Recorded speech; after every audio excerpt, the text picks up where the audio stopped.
Hi friends, birds lovers চ্যানেলে আপনাদের সবাইকে স্বাগত। আমার একটা নতুন বদ্রি পাখির জোড়া আমি সেট করেছিলাম, হাঁড়ি ছিল, তো সম্ভবত ডিম পেড়েছে, জোড়াটা সেট হয়ে গেছে। এবার দেখে নিই কীরকম প্রোগ্রেস হয়েছে আর কটা ডিম হয়েছে। চলুন দেখা যাক।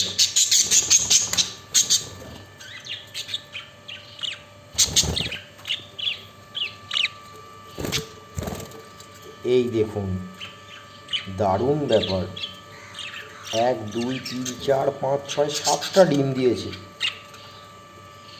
আশা করি আপনারা দেখতে পাচ্ছেন। 7 এগস লে করেছে।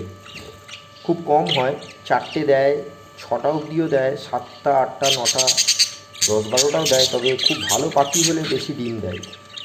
অনেকগুলো ডিম দিয়েছে, সত্যি দারুণ ব্যাপার, মন খুশি করে দেওয়ার মতো একটা ব্যাপার। দেখুন ডিমের সাইজগুলোও খুব ভালো। তো সম্ভবত আরও দিতে পারে, হয়তো এখনও দিচ্ছে। খুব ভালো পেয়ার এনেছিলাম। আমার সব পাখি খুব সুস্থ, ভালো হয়, কালার থেকে শুরু করে শরীর স্বাস্থ্য সব খুব ভালো হয়, তাই জন্য রেজাল্টটাও খুব ভালো আসে। আশা করি প্রত্যেকটা ডিমে বাচ্চা ফুটুক, আরও পাখি বাড়ুক, আরও সুন্দর সুন্দর কালার আসুক, সেটাই চাইব। আশা করি নিশ্চয়ই হবে। তো দারুণ ব্যাপার, আরও হয়তো ডিম দিতে পারে। আর বেশি ডিস্টার্ব করবো না, জোড়াটা আশেপাশেই আছে, মা পাখিটা তা দেবে। এবার বাচ্চা হলে মেল বাবা পাখিটা খাবার নিয়ে আসবে, মা পাখিটা ফিট করাবে। অনেক সময় দুজনে একসাথেও ফিট করায়।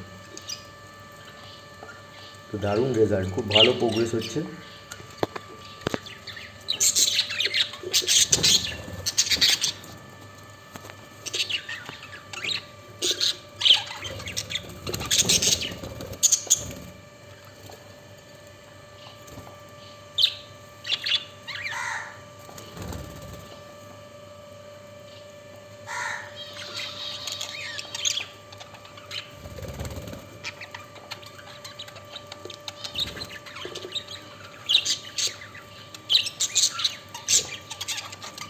Thank you so much for watching.